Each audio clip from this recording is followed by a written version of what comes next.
আজকে আমরা আমার আকা সাল্লাল্লাহু তাআলা আলাইহি ওয়া সাল্লামের সেই মুআজিজা নিয়ে আলোচনা করব, যেটা কোনো নবীকে দান করেননি, যেটা কোনো রাসূল পাননি।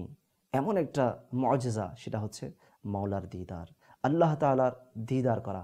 আকা সাল্লাল্লাহু তাআলা আলাইহি ওয়া সাল্লাম আপন বাসভবন অর্থাৎ আপন গৃহ মোবারক থেকে খানে কাবায় আসেন, খানে কাবা থেকে বাইতুল মুকাদ্দাসে তশরিফ নিয়ে আসেন, বাইতুল মুকাদ্দাস থেকে আসমানের জগতে আকা সাল্লাল্লাহু আলাইহি ওয়াসাল্লাম সফর করেন, আসমানের জগৎ থেকে আরশে আজিম পর্যন্ত, আরশে আজিম থেকে লা মাকান পর্যন্ত, এরপর ওখান থেকে আল্লাহ তাআলার দিদার।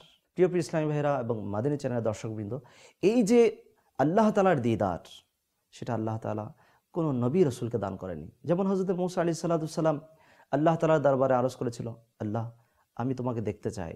তখন আল্লাহ তাআলা হযরত মূসা আলাইহিস সালাম এমন জলিলুল কদর মহান নবী রসুল, ওনাকে বললেন লান তারানি, তুমি আমাকে কখনো দেখবে না।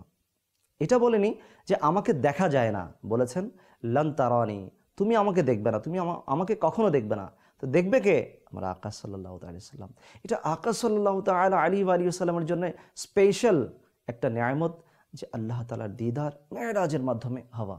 এই মেরাজকে অস্বীকার করার কোনো উপায় নেই, এই মেরাজকে অস্বীকার করার কোনো উপায় নেই, কেননা এর সপক্ষে কোরআনে পাকের মধ্যে একটি সূরা এসেছে, সূরা বনী ইসরাঈলের মধ্যে আল্লাহ তাআলা এই সবে মেরাজের আলোচনা করেই এই সূরার প্রারম্ভিকা টানেন, এই সূরা শুরু করেন।